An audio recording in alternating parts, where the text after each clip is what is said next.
Hey guys, welcome to the study with Mayank. मैं हूं आपका मयंक और आज ला रहा हूं मैं आपके लिए NCERT हिस्ट्री क्लास 8 के MCQ। आज इसी क्रम में आपका यहां पर अध्याय 11वां है।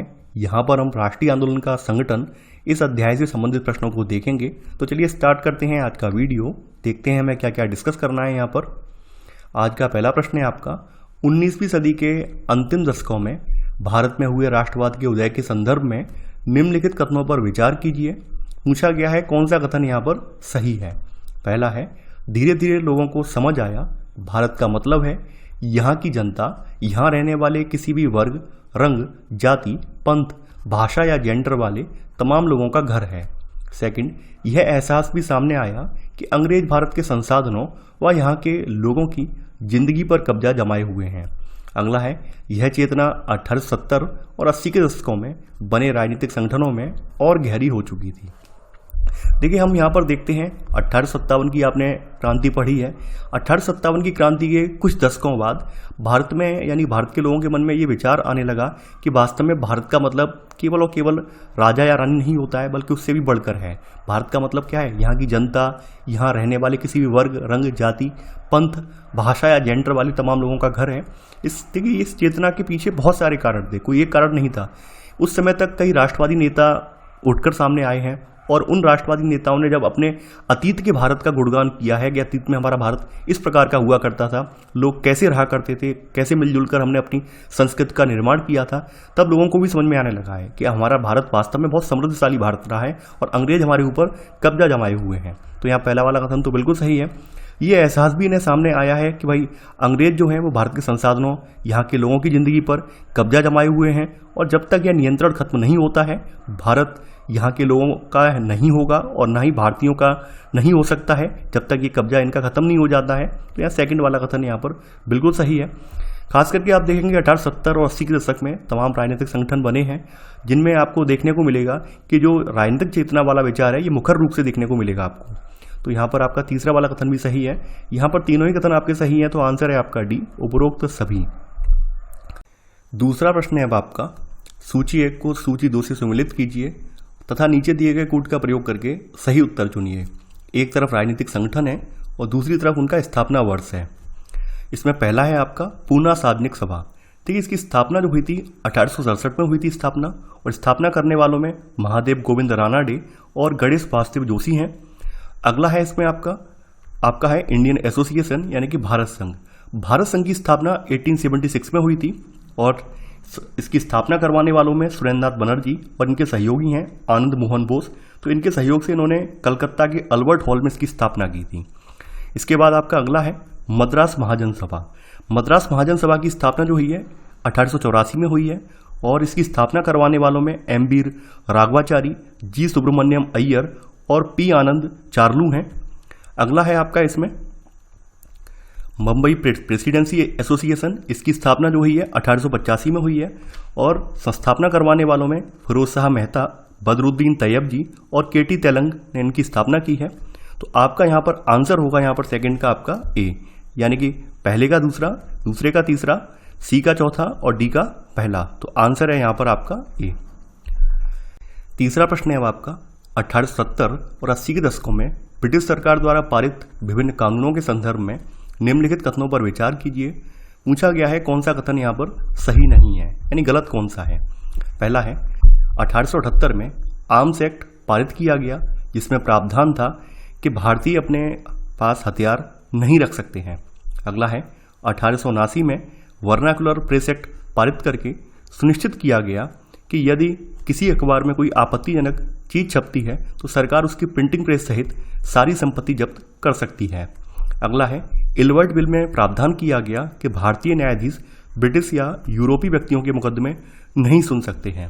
देखिए चूंकि आप देखेंगे 1870 और 80 का दशक जो था यहाँ पर काफ़ी महत्वपूर्ण दशक था और इस दशक में आप देखेंगे जो राष्ट्रवादी गतिविधियाँ हैं वो भी यहाँ पर मुखर रूप से सामने आने लगी हैं। तो सरकार जो है उन्हें दबाने का प्रयास भी कर रही है। तो इसी क्रम में 1878 में सरकार ने आर्म्स एक्ट पारित किया है जिसके जरिए भारतीय अब अपने पास हथियार नहीं रख सकते हैं।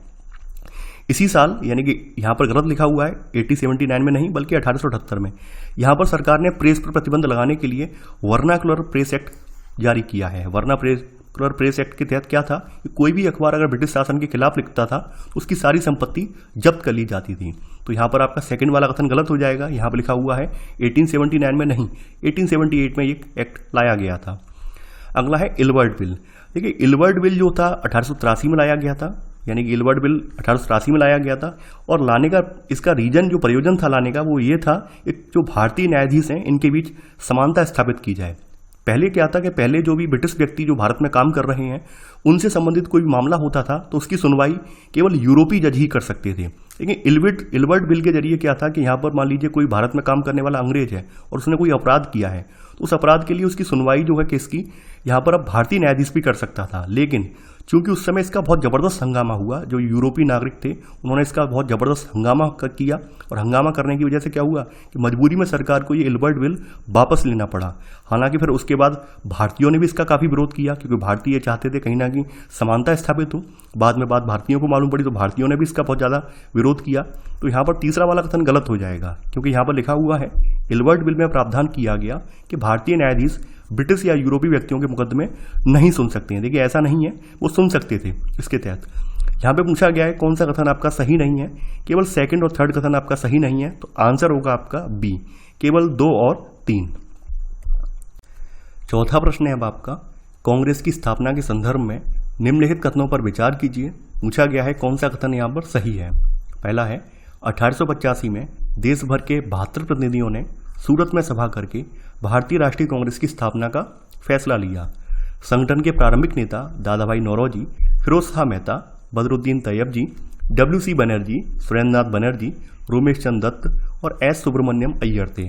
अगला है भारतीय राष्ट्रीय कांग्रेस की स्थापना एक अवकाश प्राप्त अंग्रेज ICS अधिकारी एलन ऑक्टेवियन ह्यूम, जिसको A.O. ह्यूम कहा जाता है, इसके द्वारा दिसंबर 1885 में की गई।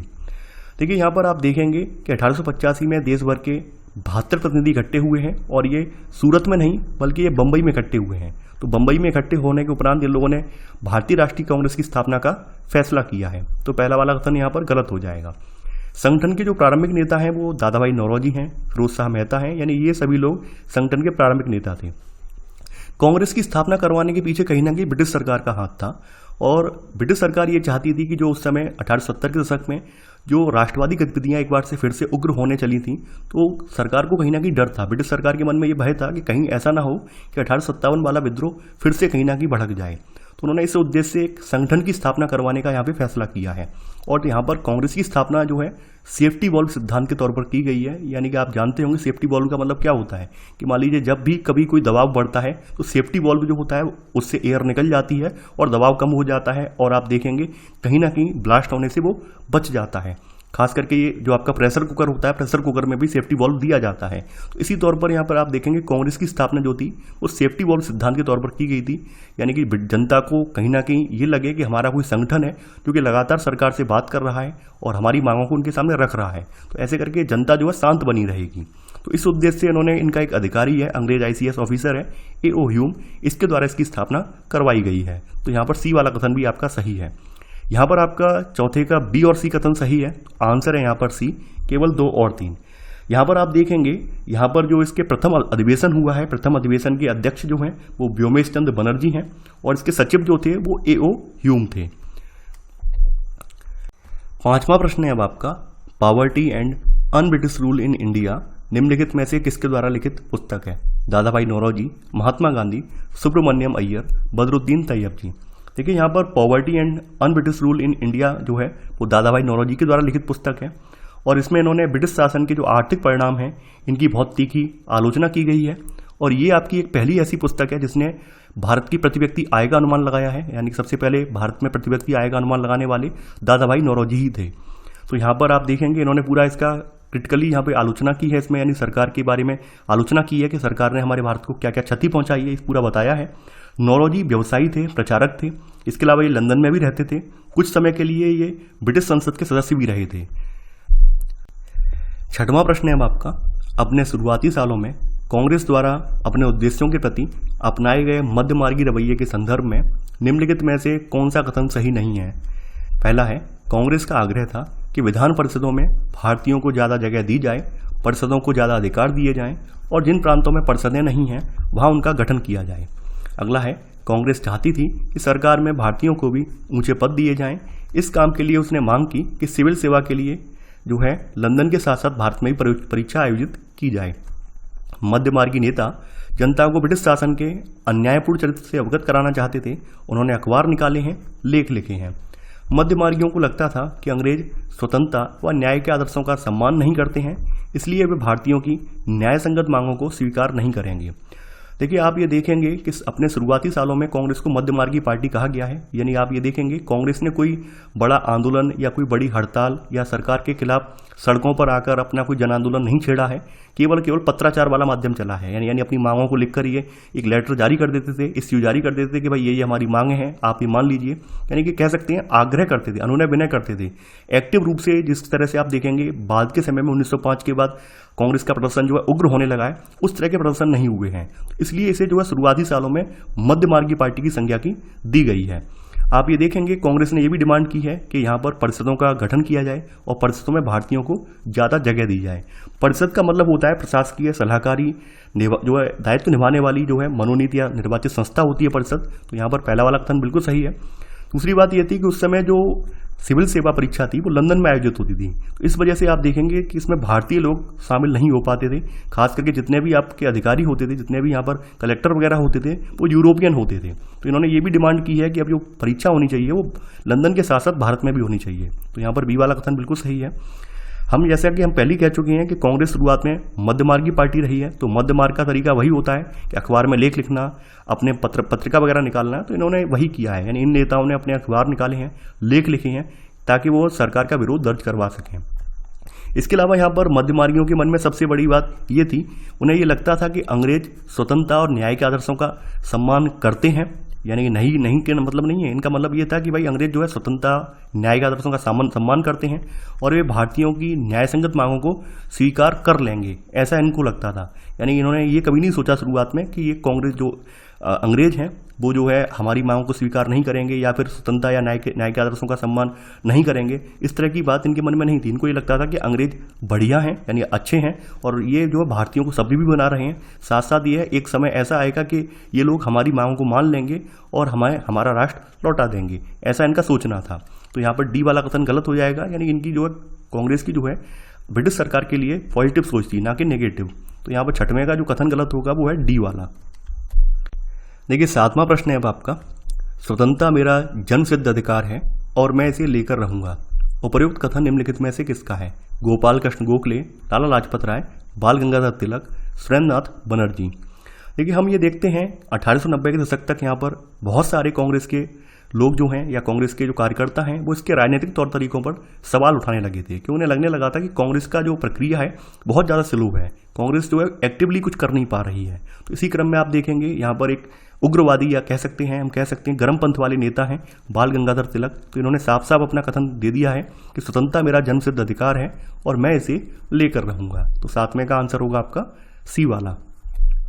आठवां प्रश्न है अब आपका, निम्नलिखित राष्ट्रवादियों में आमूल परिवर्तनवादी गर्मपंथी नेताओं का समूह कौन सा है? बाल गंगाधर तिलक, लाला लाजपत राय, फिरोज शाह मेहता, लाला लाजपत राय, बाल गंगाधर तिलक, बिपिन चंद्र पाल, मदन मोहन मालवीय, गोपाल कृष्ण गोखले, बिपिन चंद्र पाल, दादा भाई नौरोजी, बाल गंगाधर तिलक, लाला लाजपत राय। देखिए, हम यहाँ पर देखते हैं 1890 के दशक तक बहुत सारे कांग्रेस के कार्यकर्ता जो हैं इसके राजनीतिक तौर तरीकों पर सवाल खड़ा करने लगे हैं। यानी उनका मानना ये था इसकी जो प्रक्रिया है वास्तव में बहुत धीमी है। यानी ये केवल अनुनय विनय ही कर रहे हैं, ब्रिटिश सरकार का खुलकर विरोध नहीं कर पा रहे हैं। तो ऐसे में आप समझ सकते हैं कुछ लोग तो इसके विरोध में जाएंगे ही जाएंगे। इन कांग्रेस के जो नेता हैं उनमें से कुछ नेता ऐसे भी थे जो इस अनुनय विनय से परेशान हो गए थे। तो इस क्रम में यहाँ पर तीन नेता आपके प्रमुख आते हैं, लाला लाजपत राय, बाल गंगाधर तिलक और बिपिन चंद्र पाल। यहाँ पर लाला लाजपत राय आप देखेंगे ये पंजाब से बिलोंग करते थे, बाल गंगाधर तिलक जो है महाराष्ट्र से बिलोंग करते थे और बिपिन चंद्र पाल जो है बंगाल से बिलोंग करते थे। तो ये तीनों नेता जो थे वो गर्मपंथ से वास्ता रखने वाले थे। यानी कि इनका मानना ये था कि हमें अपने आज़ादी के लिए, अपनी आज़ादी के लिए चाहे सड़कों पर आना चाहिए, आंदोलन करना चाहिए, इस तरह की इनकी जो राय थी। तो कहीं ना कहीं इनको जो है गर्मपंथ वाले नेता कहा गया है। तो आप हमेशा इन्हें याद रखना है आपको, लाल बाल पाल, यानी कि ये एक शॉर्ट ट्रिक है इनकी, कभी भी इन्हें याद रखने की, लाल बाल पाल। यानी कभी भी आपसे अगर पूछा जाए कि गर्मपंथ वाले नेता कौन कौन से हैं तो लाल यानी कि लाला लाजपत राय, बाल से मतलब बाल गंगाधर तिलक और पाल से मतलब बिपिन चंद्र पाल। और ये क्वेश्चन आपका जो है मोस्ट इंपॉर्टेंट है। यूपीएससी में भी 2 से 3 बार आ चुका है क्वेश्चन, और साथ ही साथ आप देखेंगे जो भी स्टेट पीसीएस एग्जाम है उसमें भी कई बार ये क्वेश्चन पूछा गया है। तो आपको ये तैयार कर लेना है, और ट्रिक मैंने बता दी है यहाँ पर। लाल बाल पाल यानी ये गर्मपंथी नेता है। अगर बात करें नरमपंथी या उदारवादी जो नेता हैं उनकी बात कर लेते हैं, तो नरमपंथियों में आपके दादा भाई नौरोजी का नाम आ जाता है, सुरेंद्रनाथ बनर्जी का नाम आ जाता है, गोपाल कृष्ण गोखले, फिरोज शाह मेहता, मदन मोहन मालवीय और डब्ल्यू.सी. बनर्जी। ये कुछ आपके नरमपंथी नेताओं के उदाहरण हैं। तो यहाँ पर 8वें का आंसर होगा आपका बी वाला। 9वां प्रश्न है अब आपका, बंगाल विभाजन के संदर्भ में निम्नलिखित कथनों में से कौन सा सही नहीं है, यानी गलत कौन सा है। पहला है, नीचे दिए गए कूट का प्रयोग करके सही उत्तर चुनिए। पहला है आपका, बंगाल विभाजन के समय भारत का वायसराय लॉर्ड मिंटो था। सेकंड, विभाजन में बंगाल के पूर्वी भाग को उड़ीसा में मिला दिया गया। अगला है, इसके विरोध में उपजे स्वदेशी आंदोलन को आंध्र के डेल्टा इलाकों में वंदे मातरम आंदोलन कहा जाता था। 1905 में आप ये देखेंगे कि यहाँ पर 20 जुलाई 1905 को लॉर्ड कर्जन ने, ना कि मिंटो ने, यहाँ पर गलत लिखा हुआ है, यहाँ पे लॉर्ड कर्जन ने जो है बंगाल विभाजन की घोषणा कर दी थी कि हम बंगाल का विभाजन करेंगे। उस वक्त जो है बंगाल ब्रिटिश भारत का सबसे बड़ा प्रांत था। बिहार और उड़ीसा के कुछ हिस्से भी जो थे इस बंगाल में शामिल थे। तो अंग्रेजों का कहना यह था कि हमने प्रशासकीय सुविधा को ध्यान में रखते हुए बंगाल का बंटवारा किया है। तो यहाँ पर पहला वाला कथन गलत हो जाएगा। विभाजन में आप देखेंगे कि जो पूर्वी भाग है बंगाल का, इसको असम, उड़ीसा में नहीं बल्कि इसको असम में मिलाया गया है, यानी इसको असम वाले रीजन में मिला दिया गया है। इसके पीछे देखिए रीजन सबसे बड़ा क्या था, उद्देश्य क्या था। उद्देश्य यहाँ पर यह था कि बंगाल उस समय तक जो है राजनीतिक गतिविधियों का या फिर क्रांतिकारी गतिविधियों का केंद्र बन चुका था, और ब्रिटिश सरकार कहीं ना कहीं बंगाल में फूट डलवाना चाहती थी, क्योंकि जो पूर्वी बंगाल वाला हिस्सा था वो मुस्लिम बाहुल्य इलाका था। इस वजह से यहाँ पर आप देखेंगे इसको तोड़ दिया गया। तो यहाँ पर आप बी वाला कथन भी गलत है, यानी पूर्वी भाग को तोड़कर उड़ीसा में नहीं बल्कि असम में मिला दिया गया। अगला है यहाँ पर देखिए, आप देखेंगे कि जो बंगाल विभाजन यानी जो हुआ है, इसके बाद स्वदेशी आंदोलन ने जोर पकड़ा है, और स्वदेशी आंदोलन को आंध्र के डेल्टा इलाकों में वंदे मातरम आंदोलन भी कहा जाता था। तो यहाँ पर सी वाला कथन भी आपका सही है। ध्यान देने वाली बात यह है कि जो आपका जो बंगाल विभाजन की घोषणा हुई है ये 20 जुलाई 1905 में हुई है, और ये प्रभावी कब हुआ है, 16 अक्टूबर 1905 को ये प्रभावी हुआ है। और जिस दिन ये प्रभावी हुआ है उस दिन पूरे बंगाल में शोक दिवस मनाया गया है, यानी लोगों ने गंगा स्नान किए हैं, मौन व्रत रखे हैं, जगह जगह पर राखी बांधी गई है। तो इस तरह से शोक दिवस के रूप में ये मनाया गया है। तो यहाँ पर आपका केवल सी वाला कथन सही है। पूछा गया है यहाँ पर कौन सा कथन सही नहीं है, यहाँ पर 1 और 2 कथन सही नहीं है, यानी केवल 1 और 2 कथन यहाँ पर गलत है। तो 9वें का आंसर होगा ए। 10वां प्रश्न है अब आपका, केसरी समाचार पत्र की स्थापना किस राष्ट्रवादी नेता के द्वारा की गई थी। लाला लाजपत राय, बिपिन चंद्र पाल, बाल गंगाधर तिलक, गोपाल कृष्ण गोखले। देखिए यहाँ पर केसरी जो शब्द है, केसरी जो शब्द है इसका मतलब होता है शेर, लॉयन, और केसरी समाचार पत्र जो है आपका तिलक के द्वारा निकाला गया था, यानी बाल गंगाधर तिलक के द्वारा निकाला गया था, और ये मराठी भाषा में निकलता था, मराठी भाषा में प्रकाशित होने वाला अखबार था। खास करके आप देखेंगे केसरी के माध्यम से बाल गंगाधर तिलक ने ब्रिटिश सरकार की जमकर आलोचना भी की थी। तो यहाँ 10वें का आंसर होगा आपका सी वाला। 11वां प्रश्न है अब आपका, मुस्लिम लीग के संदर्भ में निम्नलिखित कथनों पर विचार कीजिए। पूछा गया है कौन सा कथन सही है। पहला है, लीग ने बंगाल विभाजन का समर्थन किया था। सेकंड, विभाजन के दशक में ही लीग ने सरकार से मुसलमानों के लिए अलग निर्वाचिका की मांग की थी। अगला है, ऐतिहासिक लखनऊ समझौता लीग और कांग्रेस के बीच संपन्न हुआ था। देखिए यहाँ पर हम देखते हैं कि जो बंगाल विभाजन है, बंगाल विभाजन का कांग्रेस ने तो पुरजोर विरोध किया है। वहीं यहाँ पर 1906 में मुसलमान जमींदार और नवाबों का एक समूह है, तो इस समूह ने मिलकर जो है ढाका में ऑल इंडिया मुस्लिम लीग का गठन किया है, और इसके नेतृत्वकर्ता जो है आगा खान नाम का व्यक्ति है। यहाँ पर आगा खान ने इसका जो है नेतृत्व किया है इस लीग का। तो यहाँ पर आप देखते हैं इन्होंने क्या किया है, इन्होंने इस विभाजन का समर्थन किया है, क्योंकि पूर्वी बंगाल वाला रीजन मोस्टली मुस्लिम बाहुल्य रीजन था। तो पहला वाला कथन यहाँ पर बिल्कुल सही है। विभाजन में आप देखेंगे कि विभाजन के दशक में ही लीग ने सरकार से मुसलमानों के लिए अलग निर्वाचिका की मांग भी रख दी है। तो सरकार ने 1909 में ये मांग मान भी ली है। अलग निर्वाचिका का मतलब क्या हो गया कि इनका जो प्रतिनिधि होगा, जिसका यहाँ पर निर्वाचन होना है, तो उसके लिए जो वोटर होंगे वो मुसलमान ही होंगे। तो यहाँ पर सेकंड वाला कथन यहाँ पर बिल्कुल सही है। आगे बढ़ते हैं। अब देखिए यहाँ पर बाद के सालों में एक लखनऊ समझौता हुआ है लीग और कांग्रेस के बीच, यानी 1916 की बात है। ये लखनऊ समझौता हुआ है, और लखनऊ समझौते के जरिए कांग्रेस और मुस्लिम लीग के बीच यहाँ पर दस्तखत हुआ है। दोनों संगठनों ने जो है देश में प्रातिनिधिक सरकार के गठन के लिए मिलकर काम करने का फिर फैसला लिया है। तो यहाँ पर आपका तीसरा वाला कथन भी सही है। यहाँ पर आपके तीनों ही कथन आपके सही हैं, तो आंसर होगा आपका डी, उपरोक्त सभी। 12वां प्रश्न है अब आपका, नरमपंथी और गरमपंथी राजनेताओं के टकराव के उपरांत कांग्रेस का पहला विभाजन किस अधिवेशन में हुआ? कलकत्ता अधिवेशन, सूरत अधिवेशन, मद्रास अधिवेशन, लखनऊ अधिवेशन।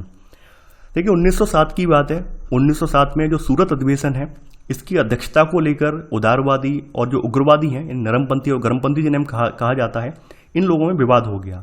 उग्रवादी ये चाहते थे कि सूरत अधिवेशन की जो अध्यक्षता है वो लाला लाजपत राय करें। वहीं यहाँ पर आप देखेंगे उदारवादी लोग रास बिहारी बोस को यहाँ पर अध्यक्ष बनाना चाहते थे, लेकिन यहाँ पर दोनों में बात नहीं बनी है, तो यहाँ पर सूरत अधिवेशन में ये विभाजन हो गया है।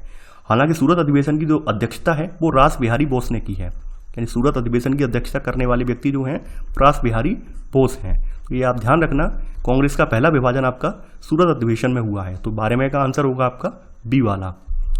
13वां प्रश्न है अब आपका, औपनिवेशिक शासन के दौरान भारत पर प्रथम विश्व युद्ध के आर्थिक और राजनीतिक प्रभावों के संदर्भ में निम्नलिखित कथनों पर विचार कीजिए।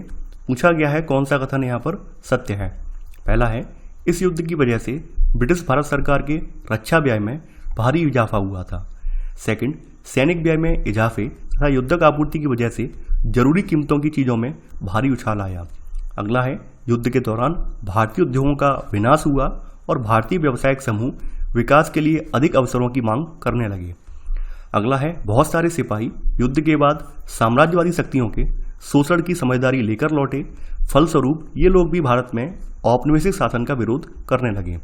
जैसा कि हम सभी लोग जानते हैं, 1914 में आपका पहला विश्व युद्ध स्टार्ट हुआ है और इस विश्व युद्ध में ब्रिटेन ने भी पार्टिसिपेट किया है।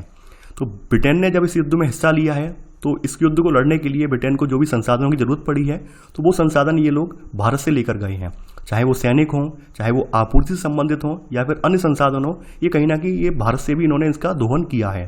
तो इसमें आप ये देखेंगे, इस युद्ध की वजह से ब्रिटिश भारत सरकार के रक्षा व्यय में काफ़ी ज़्यादा इजाफा हुआ है और सरकार ने खर्चा निकालने के लिए सरकार ने निजी आय पर और व्यावसायिक मुनाफे पर यहाँ पर कर बढ़ा दिया था। साथ ही साथ जब सैनिक व्यय में इजाफा हुआ है और युद्धक आपूर्ति हो रही थी उस समय जो जरूरती कीमतों का सामान था, जरूरती कीमतों की जो चीज़ें थी, इनके दामों में भी भारी उछाल देखने को मिलता है। यानी कहने का मतलब क्या है, जो भी आम जनता है, आम लोगों की ज़िंदगी बहुत ज़्यादा बेहाल हो गई थी, बहुत ज़्यादा मुश्किल हो गई थी। युद्ध के दौरान भारतीय उद्योगों का विनाश हुआ और भारतीय व्यावसायिक समूह विकास के लिए अधिक अवसरों की मांग करने लगे। आप लोग ये जानते ही हैं, प्रथम विश्व युद्ध जो था वो यूरोप में ही लड़ा गया था। यूरोप में लड़े जाने की वजह से जो यूरोप में जो भी गतिविधियां थी, यानी कि जो भी व्यावसायिक गतिविधियां थी, वो रुक गई थी। तो ऐसे में ये लोग कहीं ना कहीं अपने औपनिवेशों पर डिपेंड हो गए थे। तो यही एक हमारे यहाँ समय था। इस समय में भारतीय उद्योगों का विनाश नहीं हुआ है बल्कि विस्तार हुआ है, क्योंकि इन लोगों को सामान की जरूरत थी और सामान की जरूरत होने की वजह से क्या था, भारत में मिल वगैरह हैं, फैक्ट्रियां वगैरह हैं, ये स्थापित होने लगे और यहाँ से सप्लाई जाने लगी। तो यहाँ पर पहला वाला कथन गलत हो जाएगा। यानी यहाँ पर लिखा हुआ है युद्ध के दौरान भारतीय उद्योगों का विनाश हुआ, नहीं, युद्ध के दौरान भारतीय उद्योगों का विस्तार हुआ है और भारतीय व्यावसायिक समूह जो हैं अब विकास के लिए और अधिक अवसरों की मांग करने लगे हैं। यानी आप ये देखेंगे इस समय के आंकड़े उठाकर, देश में जो भारत देश में आयात है, आयात में बहुत ज़्यादा कमी हो गई है, केवल निर्यात ही निर्यात यहाँ से हो रहा था। इसके अलावा आप देखेंगे कि यहाँ पर जो बहुत सारे सिपाही भारत से युद्ध लड़ने के लिए गए थे, प्रथम विश्व युद्ध लड़ने के लिए गए थे, जब वो वापस लौटे हैं तो उन्होंने देखा है कि कैसे ब्रिटेन वाले या ब्रिटिशर्स जो हैं लोगों का शोषण कर रहे हैं। तो कहीं ना कहीं उनके मन में भी ये कुंठा का भाव आया है कि हम इनका साथ क्यों दें। तो ऐसे में जब ये भारत लौटे हैं तो भारत लौटने के बाद इनके अंदर ये समझदारी विकसित हो गई है और समझदारी विकसित होने के बाद ये लोग औपनिवेशिक शासन का विरोध करने लगे थे। तो यहाँ पर आपका चौथा वाला कथन सही है। यहाँ पर आपका पहला, दूसरा, चौथा कथन सही है। तो 13वें का आंसर होगा सी, केवल 1, 2 और 4। 14वां प्रश्न है अब आपका, निम्नलिखित दिए गए युग्मों में से कौन सा सही सुमेलित नहीं है। यानी यहाँ पर एक युग्म गलत कौन सा है ये आपको बताना है। क्रांतिकारी हिंसा, समाज में आमूल बदलाव लाने के लिए हिंसा का उपयोग करना, परिषद, प्रशासकीय सलाहकारी या प्रातिनिधिक दायित्वों को निभाने वाली मनोनीत या निर्वाचित संस्था, नाइटहुड, ब्रिटिश राजा रानी की तरफ से किसी व्यक्ति की अप्रतिम व्यक्तिगत सफलताओं या जन सेवाओं के लिए दी जाने वाली उपाधि। देखिए यहाँ पर तीनों के जो युग्म हैं सही हैं। क्रांतिकारी हिंसा का मतलब यही होता है कि समाज में हमें कोई आमूल बदलाव लाना है और इसके लिए हम हिंसा का सहारा लें, तो ये आपकी क्रांतिकारी हिंसा कहलाती है। परिषद का मतलब पहले भी डिस्कस कर चुका हूँ और अभी भी बता दिया है। नाइटहुड जो है एक उपाधि है जो कि ब्रिटिश राजा रानी की तरफ से दी जाती है, यानी किसी व्यक्ति की जो व्यक्तिगत सफलताएं हैं या फिर कुछ उसने विशिष्ट काम किया है, जनसेवा की है, उस काम के लिए उसको ये नाइटहुड की उपाधि दी जाती है। तो यहाँ पर तीनों ही कथन सही हैं। अब चूंकि प्रश्न में ये पूछा गया है कौन सा सुमेलित नहीं है, तो यहाँ पर आंसर आएगा डी। इनमें से कोई भी कथन असत्य नहीं है, यानी कि यहाँ पर हम कह सकते हैं इनमें से ऐसा कोई कथन नहीं है जो कि गलत हो। तो यहाँ पर 14वें का आंसर होगा आपका डी। देखिए इस तरह के जो प्रश्न होते हैं कहीं ना कहीं आपको कंफ्यूज कर देते हैं। ये लैंग्वेज जो है आपकी ये कंफ्यूजिंग लैंग्वेज होती है। आपको लगता है कौन सा सही सुमेलित नहीं है, आपने कोई टिक लगा दिया, गलत हो गया। नहीं, अगर आपको दिख जाए कि भाई प्रश्न में ये पूछा गया है कौन सा सही सुमेलित नहीं है और सभी जो कथन है वो सही है, तो ऐसे में आप अंतिम जो विकल्प है यानी जो कोई नहीं वाला है वो आप चूज करेंगे। तो यहाँ पे 14वें का आंसर होगा आपका डी वाला। 15वां प्रश्न है अब आपका, रॉलेट एक्ट के संदर्भ में निम्नलिखित कथनों पर विचार कीजिए। पूछा गया है कौन सा कथन यहाँ पर सही नहीं है। रॉलेट एक्ट अव्यक्त की स्वतंत्रता जैसे मूलभूत अधिकारों पर अंकुश लगाने एवं पुलिस को और अधिक अधिकार देने के लिए लागू किया गया था। सेकंड, गांधी जी ने इस कानून का विरोध करने के लिए 8 अप्रैल 1919 को जनता से देशव्यापी आंदोलन का आह्वान किया। अगला है, जलियांवाला बाग में इसके विरोध में एकत्र लोगों पर जनरल डायर द्वारा गोलियां चलवा दी गईं। हम लोग इस कानून के बारे में बहुत अच्छे से पढ़ चुके हैं, जानते भी हैं। इसको बिना अपील, बिना दलील और बिना वकील वाला काला कानून कहा जाता है। आप लोग ये भी जानते हैं इस कानून के तहत ब्रिटिश सरकार जिसको चाहे उसको पकड़कर बंद कर सकती थी, जिसको चाहे फांसी पर लटका सकती थी, और जो भी व्यक्ति है वो सवाल उठा ही नहीं सकता था कि भाई हमने किस जुर्म में हमें आप गिरफ्तार कर रहे हैं, किस जुर्म में हमें फांसी दे रहे हैं। तो इसलिए यहाँ पर आप देखेंगे कहीं ना कहीं इसमें पुलिस को बहुत ज़्यादा हद से ज़्यादा अधिकार दे दिए गए थे।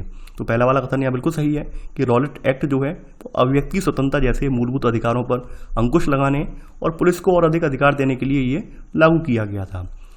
यहाँ पर हम देखते हैं कि यहाँ पर गांधी जी ने पूरे कानून का जो विरोध करने के लिए गांधी जी ने लोगों से आह्वान किया है और इस कानून का विरोध करने के लिए इन्होंने 6 अप्रैल का दिन चुना है, ना कि 8 अप्रैल का, यानी इन्होंने 6 अप्रैल का ये दिन चुना है। तो यहाँ पर सेकंड वाला कथन गलत हो जाएगा। गांधी जी ने जो है विरोध करने के लिए 6 अप्रैल 1919 को अहिंसक विरोध दिवस के रूप में अपमान और याचना दिवस मनाने का आह्वान किया था, यानी इन्होंने कि अपमान और याचना दिवस मनाया जाए। यानी एक तो अपमान किया है आपने ये कानून बनाकर, इसलिए अपमान, और साथ में याचना का मतलब क्या है कि सरकार से हम ये कहें आप ये कानून वापस लें। तो इन्होंने 6 अप्रैल को ये आह्वान किया था। तो सेकंड वाला कथन यहाँ पर गलत हो जाएगा। जलियांवाला बाग जो कांड हुआ है वो हुआ है 13 अप्रैल को हुआ है कांड। 13 अप्रैल 1919 को ये कांड हुआ है, जिसमें 379 लोग, यानी कि ऑफिशियल आंकड़ों में बताया गया है 379 लोग मरे हैं, जबकि इससे ज़्यादा संख्या थी। ये तो ऑफिशियल आंकड़ा बताया गया है। तो ये जलियांवाला बाग में बैसाखी वाले दिन लोग अहिंसक तरीके से एकत्रित हुए थे इस कानून का विरोध करने के लिए, लेकिन तभी उस समय जनरल डायर ने यहाँ पे आदेश दे दिया था और इन पर निहत्थे लोगों पर गोली चलवा दी थी, जिसमें आप देखेंगे सैकड़ों लोग मारे गए हैं, यानी हजारों में संख्या थी, जबकि ब्रिटिश आंकड़ों में केवल 379 बताई गई है। तो यहाँ पर आपका तीसरा वाला कथन भी सही है। यहाँ पर पूछा गया है कौन सा कथन सही नहीं है, यहाँ पर आपका केवल सेकंड वाला कथन सही नहीं है। 15वें का आंसर होगा आपका बी, केवल सेकंड। 16वां प्रश्न है अब आपका, जलियांवाला बाग में हुए जनसंहार पर अपनी पीड़ा जताते हुए किस राष्ट्रवादी ने अपनी नाइटहुड की उपाधि वापस लौटा दी? रविन्द्रनाथ टैगोर, महात्मा गांधी, मोतीलाल नेहरू, चित्तरंजन दास। देखिए यहाँ पर रविन्द्रनाथ टैगोर ने अपनी पीड़ा जताते हुए अपनी जो नाइटहुड वाली उपाधि है, जो कि यानी ब्रिटिश राजा या रानी के द्वारा दी जाने वाली सर्वोच्च उपाधि है, ये वापस लौटा दी थी। यानी इन्होंने इतनी ज़्यादा इन्हें कह सकते हैं आत्मग्लानि हुई है, बहुत ज़्यादा गुस्सा आया है, बहुत ज़्यादा पीड़ा हुई है कि भाई इस तरह का जो बर्बर काम हुआ है ये इतिहास में अपने आप में पहली बार इस तरह का काम हुआ है। तो इस वजह से इन्होंने ये उपाधि लौटा दी थी। तो 16वें का आंसर है यहाँ पर ए। 17वां प्रश्न है अब आपका, खिलाफत आंदोलन की शुरुआत के पीछे निम्नलिखित में से कौन सा मुख्य कारण था? पहला है अंग्रेजों द्वारा किसानों पर कर का भार बढ़ाना। अगला है जलियांवाला बाग हत्याकांड। अंग्रेजों द्वारा खलीफा पर बहुत सख्त संधि थोपना। अंग्रेजों द्वारा मुस्लिमों के लिए पृथक निर्वाचिका की व्यवस्था को वापस ले लेना। आप यहाँ पर देखेंगे कि विश्व और भारत के मुसलमान जो हैं ये तुर्की के सुल्तान को इस्लामी साम्राज्य का खलीफा मानते थे, और यहाँ पर प्रथम विश्व युद्ध के बाद अंग्रेजों ने जो है इन खलीफा से एक संधि थोप दी है खलीफा के ऊपर, और संधि थोपने की वजह से क्या हुआ है, जो दुनिया भर के मुसलमान हैं जिसमें खास करके भारत के मुसलमान भी हैं, वो भड़क गए हैं, क्योंकि कहीं ना कहीं ये इनके नेता या फिर इनके इस्लाम के जो प्रमुख हैं इनके खिलाफ एक साजिश मानी गई है। तो इस वजह से आप देखेंगे 1919 में यहाँ पर शौकत अली और इनका एक भाई है जिसका नाम है शौकत अली के साथ मोहम्मद अली, इन्होंने एक खिलाफत कमेटी भी गठित की है। और खिलाफत कमेटी गठित करने का रीजन क्या था? रीजन यही था कि भारतीय मुसलमान बार बार ये चाहते थे कि पुराने ओटोमन साम्राज्य में स्थित जो पवित्र मुस्लिम स्थान है इस पर खास करके खलीफा का नियंत्रण बना रहे। तो इस वजह से खिलाफत आंदोलन ये स्टार्ट हो गया है। तो यहाँ पर 17वें का आंसर होगा आपका सी वाला, यानी अंग्रेजों द्वारा खलीफा पर बहुत सख्त संधि थोपना। 18वां प्रश्न है आपका, असहयोग आंदोलन के दौरान लोगों की पहलकदमी के संदर्भ में निम्नलिखित कथनों पर विचार कीजिए। पूछा गया है कौन सा कथन यहाँ पर सही है। पहला है, सभी जगह लोगों ने इस आंदोलन को स्वराज की मांग के लिए राष्ट्रीय मुद्दे के साथ आगे बढ़ाया। अगला है, आंध्र प्रदेश के गुंटूर जिले में आदिवासी और गरीब किसानों ने इस आंदोलन के तहत बहुत सारे वन सत्याग्रह किए। पंजाब में सिखों के अकाली आंदोलन ने अंग्रेजों की सहायता से गुरुद्वारों में जमे बैठे भ्रष्ट महंतों को हटाने के लिए आंदोलन चलाया। हम यहाँ पर देखते हैं जो खिलाफत आंदोलन चूंकि जो है खलीफा का पद पुनः स्थापित करवाने के लिए स्टार्ट किया गया था, और वो भी खास करके मुसलमानों ने स्टार्ट किया था। क्योंकि अब गांधी जी जो थे वो मुस्लिमों से उनकी अच्छी खासी मुलाकात होती थी, अच्छे खासे उनके जो संबंध थे, तो गांधी जी ने ये सोचा है कहीं ना कहीं अपने वाले मुद्दे को भी इस मुद्दे के साथ जोड़ दिया जाए। तो ऐसे करके जब हिंदू मुस्लिम दोनों एकजुट हो जाएंगे, दोनों एकजुट होकर आंदोलन करेंगे, तो कहीं ना कहीं ब्रिटिश सरकार पर दबाव बनेगा, दबाव पड़ेगा। तो इसी क्रम में गांधी जी ने भी यहाँ पर एक असहयोग आंदोलन छेड़ दिया है। तो असहयोग आंदोलन में गांधी जी ने ये कहा है, देश भर की जनता से आह्वान किया है कि आपके जो भी स्थानीय मुद्दे हैं वो इस आंदोलन के साथ जोड़ दीजिए। यानी यहाँ पर कोई एक राष्ट्रीय मुद्दा नहीं रखा है कि हमें आज़ादी चाहिए, आज़ादी का मुद्दा नहीं रखा है। यहाँ पर उन्होंने जो कहा कि जो जिसकी मांग है, किसानों की जो मांग है, जो भी यानी कि जो भी जिसकी जो मांग है, यानी कि जो भी काम करने वाले मजदूर हैं उनकी जो डिमांड है, जिनके ऊपर जो शोषण, जिस प्रकार से शोषण हो रहा है उस शोषण के खिलाफ ये लोग मोर्चा खोल रहे हैं। तो यहाँ पर आप देखेंगे पहला वाला कथन गलत हो जाएगा। यहाँ पर कहा गया कि सभी जगह लोगों ने इस आंदोलन को स्वराज की मांग के लिए राष्ट्रीय मुद्दे के साथ साथ आगे बढ़ाया। देखिए यहाँ पर सभी जगह के लोगों ने अपने आंदोलन को जो है स्थानीय मुद्दों को लेकर, स्वराज की मांग यहाँ पर मुद्दा नहीं था, बल्कि जो स्थानीय मुद्दे यानी जो जिसका जो स्थानीय मुद्दा है, किसानों के जो मुद्दे हैं, जमींदारों के जो मुद्दे हैं, छोटे छोटे जो भी यहाँ पर पढ़े लिखे लोग हैं उनके जो मुद्दे हैं, उन्होंने अपने अपने मुद्दे के साथ जोड़कर इस आंदोलन को आगे बढ़ाया है। आप देखेंगे यहाँ पर आंध्र प्रदेश के गुंटूर जिले में आदिवासी और गरीब किसानों ने इस आंदोलन में बहुत सारे वन सत्याग्रह किए इसके तहत। तो यहाँ सेकंड वाला कथन यहाँ बिल्कुल सही है। तटीय आंध्र प्रदेश और तमिलनाडु के भीतरी भागों में आप देखेंगे शराब की दुकानों की घेरेबंदी भी की गई है। इसके अलावा यहाँ पर हम देखते हैं कि बहुत सारे वन गाँव में किसानों ने स्वराज का ऐलान कर दिया है, क्योंकि उन्हें ये उम्मीद थी कि गांधी राज जल्दी स्थापित होने वाला है। यहाँ पर पंजाब में सिखों का जो अकाली दल है, तो अकाली आंदोलन ने यहाँ पर अंग्रेजों की सहायता से जो गुरुद्वारों में भ्रष्ट महंत बैठे हुए थे इनको हटाने के लिए आंदोलन चलाया है। जो यहाँ पर महंत जो है, महंत खास करके सिख गुरुद्वारों का जो धार्मिक कर्ता धर्ता होता है उसको ये कहा जाता है। यहाँ पर आपका सेकंड और थर्ड कथन सही है, तो आंसर है आपका बी, केवल 2 और 3। 19वां प्रश्न है अब आपका, महात्मा गांधी ने किस कारण से असहयोग आंदोलन वापस ले लिया? हिंदू मुस्लिम दंगों के कारण, कांग्रेस की आंतरिक फूट के कारण, सरकार द्वारा दमन के कारण, चौरी चौरा कांड के कारण। यहाँ पर हम देखते हैं 5 फरवरी 1922 की एक घटना है, और ये घटना संयुक्त प्रांत के गोरखपुर जिले में एक स्थान पड़ता है, चौरी चौरा स्थान। तो यहाँ पर एक घटित हुई है। यहाँ पर कांग्रेस और खिलाफत आंदोलन का एक जुलूस निकल रहा था, और इस जुलूस पर पुलिस ने जो है गोली चला दी थी। तो इस गोली चलाने की वजह से यहाँ पर जनता भड़क जाती है, और जनता ने क्या किया है, थाने में आग लगा दी है। और थाने में आग लगाने की वजह से यहाँ पर 22 पुलिस वाले खत्म हो जाते हैं, यानी उनकी डेथ हो जाती है। तो यहाँ पर आप देखेंगे कि इस हिंसक गतिविधि की वजह से गांधी जी बहुत ज़्यादा क्षुब्ध हो जाते हैं, और उन्हें लगता है कि इस तरह से अगर आंदोलन में हिंसा की गई तो कहीं ना कहीं ब्रिटिश सरकार को इस आंदोलन को दबाने में बहुत ज़्यादा टाइम नहीं लगेगा, और ऐसे में हम अपने स्वराज की प्राप्ति फिर नहीं कर पाएंगे। इस वजह से इन्होंने क्या किया है, चौरी चौरा कांड के बाद ये अपना असहयोग आंदोलन वापस ले लिया है। तो यहाँ पर 19वें का आंसर होगा आपका डी वाला। 20वां प्रश्न है अब आपका, भारतीय कम्युनिस्ट पार्टी और हिंदुओं के संगठन राष्ट्रीय सेवक संघ की स्थापना किस वर्ष की गई थी? 1924, 1925, 1924, 1926, 1923, 1925, 1922, 1928। देखिए यहाँ पर जो भारतीय कम्युनिस्ट पार्टी है इसकी स्थापना 1924 में हुई है, और स्थापना करने वालों में यहाँ पर इनके नेता हैं सत्यभक्त। इनके द्वारा इसकी स्थापना की गई है। सत्यभक्त ने यहाँ पर यूपी में इसकी स्थापना की थी। सत्यभक्त ने उत्तर प्रदेश में भारतीय कम्युनिस्ट पार्टी की स्थापना की थी। और बात करते हैं आरएसएस की। आरएसएस की स्थापना हेडगेवार ने की थी, और हेडगेवार ने स्थापना जो ये थी, ये स्थापना नागपुर में की थी, नागपुर महाराष्ट्र में की थी, और ये 1925 में इसकी स्थापना हुई है। तो ऐसे करके भारतीय कम्युनिस्ट पार्टी की स्थापना 1924 में हुई है, और आरएसएस की स्थापना 1925 में हुई है, यानी 1925 में हुई है। तो 20वें का आंसर होगा आपका ए वाला। 21वां प्रश्न है अब आपका, भारत में साइमन कमीशन के विरोध के संदर्भ में निम्नलिखित कथनों पर विचार कीजिए। पूछा गया है कौन सा कथन यहाँ पर सत्य है। पहला है, 1926 में इंग्लैंड की सरकार ने लॉर्ड साइमन की अगुवाई में एक आयोग भारत भेजा। सेकंड, इस आयोग को भारत के राजनीतिक भविष्य का फैसला करना था। अगला है, इसमें आधे सदस्य भारतीय प्रतिनिधि थे।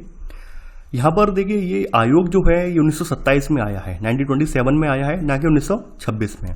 तो 1927 में इंग्लैंड में बैठी ब्रिटिश सरकार ने लॉर्ड साइमन की अगुवाई में एक आयोग भारत भेजा है और इस आयोग को जो है भारत के राजनीतिक भविष्य का फैसला करना था। तो यहाँ पर सेकंड वाला कथन बिल्कुल सही है।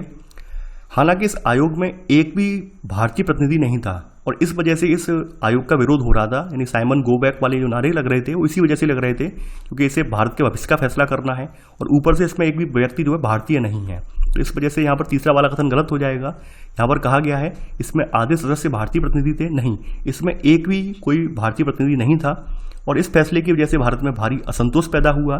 सभी राजनीतिक संगठनों ने भी इस आयोग का बहिष्कार किया है। जहाँ जहाँ पर ये कमीशन पहुंचा है यहाँ पर इसका प्रदर्शन के साथ स्वागत किया गया है और एक ही नारा लगाए, साइमन वापस जाओ, साइमन गो बैक। और आपको पता होना चाहिए लाला लाजपत राय जिनके ऊपर साइमन गो बैक यानी ये साइमन कमीशन का विरोध करने की वजह से जो प्रदर्शन में वो शामिल थे और शामिल होने की वजह से वहाँ पर क्या हुआ है, उनके ऊपर लाठीचार्ज करवाया गया है और लाठीचार्ज करवाने के उपरांत उनकी डेथ हो जाती है। तो कई बार ये भी पूछा गया है कि किस राष्ट्रवादी नेता की जो मृत्यु है साइमन कमीशन के विरोध की वजह से हुई थी, तो यहाँ पर लाला लाजपत राय का नाम आएगा। यहाँ पर पूछा गया है कौन सा कथन सत्य है, तो यहाँ पर बी वाला कथन सत्य है, तो आंसर है आपका बी, केवल सेकंड। 22वां प्रश्न है आपका, कांग्रेस ने अपने किस अधिवेशन में पूर्ण स्वराज का प्रस्ताव पारित किया? सूरत अधिवेशन, इलाहाबाद अधिवेशन, लाहौर अधिवेशन, कलकत्ता अधिवेशन। देखिए यहाँ पर कांग्रेस ने अपने लाहौर अधिवेशन में पूर्ण स्वराज का प्रस्ताव पारित किया है। तो जवाहरलाल नेहरू की अध्यक्षता में अधिवेशन हुआ था और 1929 में ये अधिवेशन में यहाँ पे प्रस्ताव पारित किया गया है कि कांग्रेस का लक्ष्य जो है अब पूर्ण स्वराज का है। तो इसी क्रम में आप देखेंगे इस प्रस्ताव के आधार पर ही 26 जनवरी 1930 को रावी नदी के तट पर इन्होंने अपना झंडा भी लहराया है और साथ ही साथ इन्होंने क्या है, पहला स्वतंत्रता दिवस भी मनाया है। तो यहाँ पर 22वें का आंसर होगा आपका सी वाला। 23वां प्रश्न है आपका, आजाद हिंद फौज का गठन किसने किया? रास बिहारी बोस, कैप्टन मोहन सिंह, सुभाष चंद्र बोस। देखिए कई बार क्या होता है, इस प्रश्न को देखते ही लोगों के मन में कंफ्यूजन क्रिएट हो जाता है, किसने इसका गठन किया है। आपके एनसीईआरटी वाली किताब में भी गलत लिखा हुआ है, वहां पर सुभाष चंद्र बोस को बताया गया है। आजाद हिंद फौज बनाने का सबसे पहले विचार कैप्टन मोहन सिंह के मन में आया था, लेकिन इस फौज का गठन जो किया है वो रास बिहारी बोस ने किया है। बाद में सुभाष चंद्र बोस को इसका कमांडर बना दिया गया है और उनके नेतृत्व में पूरी कमान दे दी गई है, सौंप दी गई है। तो यहाँ पर ध्यान देने वाली बात यह है, कैप्टन मोहन सिंह के मन में विचार आया है, रास बिहारी बोस ने स्थापना की है और आगे इसका जो नेतृत्व किया है वो सुभाष चंद्र बोस ने किया है। तो यहाँ 23वें का आंसर होगा आपका ए वाला। 24वां प्रश्न है अब आपका, भगत सिंह के संदर्भ में निम्नलिखित कथनों पर विचार कीजिए। पूछा गया है कौन सा कथन यहाँ पर सही नहीं है। पहला है, ये हिंदुस्तान सोशलिस्ट रिपब्लिकन एसोसिएशन के संस्थापक सदस्य थे। सेकंड, इन्होंने राजगुरु के साथ केंद्रीय विधान परिषद में बम फेंका था। भगत सिंह ने अपने साथियों के साथ मिलकर 1928 में यानी 1928 में दिल्ली में स्थित फिरोजशाह कोटला में सोशलिस्ट रिपब्लिकन एसोसिएशन की स्थापना की थी। तो पहला वाला कथन यहाँ बिल्कुल सही है। इस संगठन के सदस्यों ने लाला लाजपत राय पर लाठीचार्ज करने वाले सैंडर्स नाम के पुलिस अफसर की हत्या भी की थी। सेकंड है, यहाँ पर इन्होंने राजगुरु के साथ केंद्रीय विधान परिषद में बम फेंका था। देखिए यहाँ पर ये राजगुरु नहीं थे बल्कि बी के दत्त थे, इनके साथी का नाम बी के दत्त था, जिसके साथ मिलकर इन्होंने जो है केंद्रीय विधान परिषद में बम फेंका था। इसके अलावा इन्होंने वहाँ पर पर्चे भी छोड़े थे और उन पर्चों पर लिखा हुआ था कि हमें बहरों को सुनाना है, यानी बम फेंकने का मकसद इनका किसी की जान लेना नहीं था बल्कि बहरों को सुनाना था। तो यहाँ पर सेकंड वाला कथन गलत हो जाएगा, यहाँ पर केवल पहला वाला कथन सही है। और आप देखेंगे इस घटना के बाद इन पर मुकदमा चलाया गया है और मुकदमा चलाने के उपरांत 23 मार्च 1931 को इनको फांसी दे दी गई है। 23 साल की उम्र में इन्हें फांसी दे दी गई, 23 मार्च 1931 को इन्हें फांसी दे दी गई है। तो यहाँ पर केवल पहला वाला कथन सही है। तो आंसर है यहाँ पूछा गया है कौन सा सही नहीं है, तो आंसर होगा आपका बी, केवल सेकंड। आपको ये भी याद होना चाहिए इनके साथ फांसी किस किस को दी गई थी, यानी कि भगत सिंह के साथ सुखदेव और राजगुरु भी थे। 25वां प्रश्न है अब आपका, गांधी जी के दांडी मार्च के साथ प्रारंभ हुए सविनय अवज्ञा आंदोलन के संदर्भ में निम्नलिखित कथनों पर विचार कीजिए। पूछा गया है कौन सा कथन यहाँ पर सही नहीं है। पहला है, सविनय अवज्ञा आंदोलन के तहत महात्मा गांधी ने 12 मार्च 1930 को नमक आंदोलन की शुरुआत की। गांधी जी साबरमती आश्रम से अपने 78 अनुयायियों के साथ 240 मील की लंबी पदयात्रा के बाद उन्होंने 6 अप्रैल 1930 को दांडी में मुट्ठी भर नमक उठाकर नमक कानून तोड़ा। यहाँ पर महात्मा गांधी और अन्य राष्ट्रवादियों का कहना यह था कि नमक पर टैक्स वसूलना पाप है, क्योंकि नमक हमारे भोजन का एक बुनियादी हिस्सा है। तो इन्होंने क्या है, नमक सत्याग्रह किया है। इसके लिए इन्होंने महात्मा गांधी ने जो है 12 मार्च 1930 को नमक आंदोलन की शुरुआत की है और सविनय अवज्ञा आंदोलन भी यहीं से स्टार्ट हो गया है। तो गांधी जी क्या है, अपने आश्रम साबरमती आश्रम से अपने 78 अनुयायियों के साथ, जिसमें महिला पुरुष भी थे, 240 मील की इन्होंने यात्रा तय की है और 5 अप्रैल को ये दांडी तट पर पहुंच गए हैं। 6 अप्रैल को इन्होंने जो है पानी को उबाल कर नमक बनाया है। तो ऐसे करके इन्होंने क्या किया है, यानी कि दांडी में मुट्ठी भर नमक उठाकर नमक कानून को तोड़ा है। तो यहाँ पर आपका पहला दूसरा कथन दोनों ही कथन सही हैं। पूछा गया है कौन सा कथन सही नहीं है, तो यहाँ आंसर होगा डी। ना तो एक गलत है और ना ही दूसरा गलत है। ध्यान देने वाली बात यहाँ पर यह है कि जो दांडी मार्च था, दांडी मार्च के लिए गांधी जी अपने साथ महिलाओं को ले जाने के लिए बिल्कुल तैयार नहीं थे। लेकिन जब सरोजिनी नायडू ने यहाँ पर आग्रह किया, क्योंकि सरोजिनी नायडू जो थी दांडी मार्च की एक प्रमुख महिला कार्यकर्ता थी, तो सरोजिनी नायडू के आग्रह पर गांधी जी अब जी जो थे अपने साथ महिलाओं के चलने के लिए भी राजी हो गए थे। तो यहाँ पर दोनों ही कथन पूछे गए हैं कि कौन सा सही नहीं है। यहाँ पर दोनों ही सही है, तो आंसर होगा डी। ना तो एक गलत है और ना ही दूसरा। 26वां प्रश्न है अब आपका, ब्रिटिश काल के संदर्भ में निम्नलिखित कथनों पर विचार कीजिए। पूछा गया है कौन सा कथन यहाँ पर सही है। पहला है 1935 के गवर्नमेंट इंडिया एक्ट में प्रांतीय स्वायत्तता का प्रावधान किया गया था। 1937 के चुनाव में संयुक्त प्रांत में कांग्रेस के साथ मिलकर सरकार बनाने के मुस्लिम लीग के प्रस्ताव को कांग्रेस ने स्वीकार कर लिया। भारतीय जनता के साझा संघर्षों के चलते आखिरकार 1935 में जो गवर्नमेंट ऑफ इंडिया एक्ट में प्रांतीय स्वायत्तता का प्रावधान किया गया और इस आधार पर 1937 में आम चुनाव भी करवाए गए हैं। यहाँ पर तुम देखते हैं इन चुनाव में 11 प्रांतों में 7 प्रांतों में कांग्रेस की सरकार भी बनी है, यानी 11 प्रांतों में से 7 प्रांतों में कांग्रेस की सरकार भी बनी है।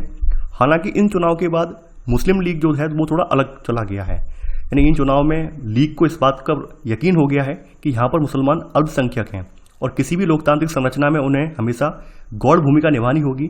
लीग को यह भी भय था कि संभव है कि मुसलमानों को प्रतिनिधित्व ही न मिल पाए, यानी मुसलमानों को प्रतिनिधित्व बिल्कुल न मिल पाए। मुस्लिम यहाँ पर लीग को ये भी टेंशन होने लगी है। तो यहाँ पर पहला वाला कथन यहाँ पर बिल्कुल सही है।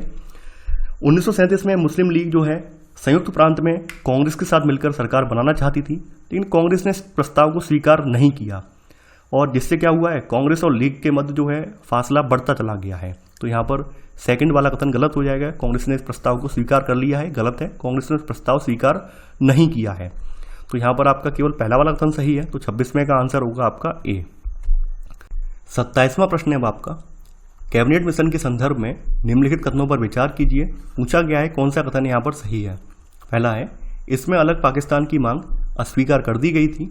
सेकंड, इसमें सुझाव दिया गया था कि भारत को मुस्लिम बहुल क्षेत्रों को कुछ स्वायत्तता देते हुए एक ढीले ढाले महासंघ के रूप में संगठित किया जाए।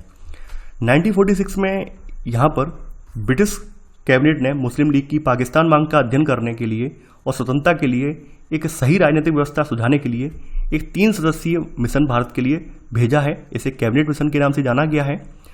यहाँ पर कैबिनेट मिशन ने सुझाव दिया है कि परिसंघ ने यह सुझाव दिया है कि भारत अविभाजित रहे और जो मुस्लिम बाहुल्य क्षेत्र हैं उन्हें कुछ स्वायत्तता दे दी जाए, साथ ही साथ ढीले ढाले महासंघ के रूप में संगठित उन्हें किया जाए।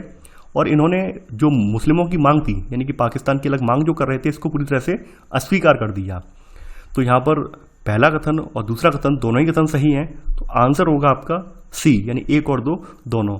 लेकिन हालांकि यहाँ पर कांग्रेस और मुस्लिम लीग दोनों ही इस प्रस्ताव पर सहमत नहीं थे, यानी कि जो कैबिनेट मिशन के जो प्रस्ताव था कि भाई यहाँ पर परिसंघ अविभाजित बना रहे, इसके प्रस्ताव पर ये सहमत नहीं थे। ना कांग्रेस सहमत थी, ना ही मुस्लिम लीग सहमत थी। तो यहाँ पर आप देखेंगे देश का विभाजन अब अवश्यंभावी था, यानी अब तो होना ही होना था। 28वां प्रश्न है आपका, मुस्लिम लीग द्वारा प्रत्यक्ष कार्रवाई दिवस का आह्वान निम्नलिखित में से कब किया गया। 16 जनवरी 1946, 16 अगस्त 1946, 16 मार्च 1947, 16 नवंबर 1946। यहाँ पर कैबिनेट मिशन की विफलता के बाद मुस्लिम लीग ने पाकिस्तान की अपनी मांग मनवाने के लिए जन आंदोलन भी शुरू कर दिया। इसके तहत इन्होंने 16 अगस्त 1946 को प्रत्यक्ष कार्रवाई दिवस का आह्वान किया और इस दिन कलकत्ता में दंगे भड़क उठे। इन दंगों में हजारों लोग मारे भी गए। मार्च 1947 तक उत्तर भारत के विभिन्न इलाकों में हिंसा फैल चुकी थी। तो यहाँ 28वें का आंसर होगा आपका बी वाला, यानी 16 अगस्त 1946 को इन्होंने प्रत्यक्ष कार्रवाई दिवस के रूप में मनाने का आह्वान किया था। 29वां प्रश्न है वो आपका, स्वतंत्रता संग्राम में भूमिका निभाने वाले राष्ट्रवादियों के संदर्भ में निम्नलिखित कथनों पर विचार कीजिए। पूछा गया है कौन सा कथन यहाँ पर सही नहीं है। पहला है, सरदार वल्लभ भाई पटेल 1931 में कांग्रेस के अध्यक्ष रहे थे। स्वतंत्र भारत के पहले भारतीय गवर्नर जनरल चक्रवर्ती राजगोपालाचारी थे। मौलाना आजाद जिन्ना के द्विराष्ट्र सिद्धांत के समर्थक थे। सरदार वल्लभ भाई पटेल ने जो है 1931 का जो कराची अधिवेशन हुआ था इसकी अध्यक्षता की थी। तो ये ध्यान रखना, यहाँ पहला वाला कथन आपका बिल्कुल सही है। वयोवृद्ध राष्ट्रवादी और दक्षिण में नमक सत्याग्रह के नेता चक्रवर्ती राजगोपालाचारी 1946 में जो बनी अंतरिम सरकार है इसके सदस्य थे और साथ ही साथ स्वतंत्र भारत के पहले भारतीय गवर्नर जनरल भी रहे हैं। इन्हें लोग राजा जी के नाम से जानते थे। तो यहाँ पर सेकंड वाला कथन आपका सही है। मौलाना आजाद जो थे ये जिन्ना के द्विराष्ट्र सिद्धांत के समर्थक नहीं थे बल्कि इसके विरोधी थे। तो तीसरा वाला कथन गलत हो जाएगा। मौलाना आजाद का जन्म आप जानते होंगे मक्का में हुआ था और ये हिंदू मुस्लिम एकता के पक्के हिमायती थे। इन्होंने खास करके जिन्ना का जो द्विराष्ट्र सिद्धांत है इसका विरोध किया था। तो यहाँ पर आपका पहला दूसरा कथन सही है। पूछा गया है कौन सा कथन गलत है, तीसरा वाला कथन गलत है। तो आंसर है 29वें का सी, केवल तीसरा वाला। 30वां प्रश्न है आपका, खान अब्दुल गफ्फार खान के संदर्भ में निम्नलिखित कथनों पर विचार कीजिए। पूछा गया है कौन सा कथन सही नहीं है। पहला है, इन्हें बादशाह खान के नाम से भी जाना जाता है। इन्होंने खुदाई खिदमतगार संगठन की स्थापना की थी। गफ्फार खान जो है इनको बादशाह खान के नाम से भी जाना जाता है और ये आपके उत्तर पश्चिमी सीमांत प्रांत के प्रमुख पश्तून नेताओं में से एक थे। पहला वाला कथन यहाँ बिल्कुल सही है। इन्होंने खुदाई खिदमतगार नामक एक संगठन की स्थापना की थी और यह उनके प्रांत के पठानों में लोकप्रिय शक्तिशाली अहिंसक आंदोलन था ये वाला। तो यहाँ सेकंड वाला कथन भी सही है। बादशाह खान ने खास करके भारत विभाजन का जमकर विरोध किया है और ये भारत विभाजन के सख्त खिलाफ थे। उन्होंने 1947 में इस फैसले पर मंजूरी देने के लिए कांग्रेस की जो यहाँ पर कहीं ना कहीं आलोचना भी की है, भर्त्सना भी की है कि भाई ये फैसला आपने बहुत गलत लिया, अलग पाकिस्तान बनाने की मांग जो आपने मान ली है ये बहुत गलत किया है आपने। इस तरह की इन्होंने यहाँ पर इसकी आलोचना भी की है। तो यहाँ पर आपके दोनों ही कथन सही हैं। पूछा गया है कौन सा कथन सही नहीं है, तो ना तो एक गलत है और ना ही दूसरा गलत है। तो यहाँ पर आंसर होगा आपका 30वें का डी। तो ये था हमारा आज का वीडियो। आई होप आपको ये वीडियो पसंद आया होगा। देखिए आपके इस चैप्टर में जो आज़ादी का आंदोलन है इसके बारे में कोई ज़्यादा डिटेल में फैक्ट नहीं दिए गए थे। आपको आगे डिटेल में फैक्ट जो है 11th-12th में देखने को मिलेंगे। 9th-10th जो है आपका आप जानते ही हैं विश्व इतिहास का विषय है और विश्व इतिहास के विषय हम हमारे प्रीलिम्स में यानी यूपीएससी प्रीलिम्स में आते नहीं हैं। तो इस वजह से 9th-10th का हम कोई MCQ वाला सीरीज नहीं लाएंगे। ये पहले मैं आपको बता दे रहा हूँ ताकि आपको बाद में कन्फ्यूजन क्रिएट ना हो। आपको 6th, 7th, 8th और इसके अलावा 11th-12th की जो ओल्ड NCERT हिस्ट्री है इसका अध्ययन करना है। यही आपके लिए प्रीलिम्स और मेंस के लिए इंपॉर्टेंट है। तो आई होप आपको वीडियो पसंद आया होगा। वीडियो को लाइक शेयर कीजिए। तो चलिए आज के लिए बस इतना ही। Thanks for watching. जय हिंद।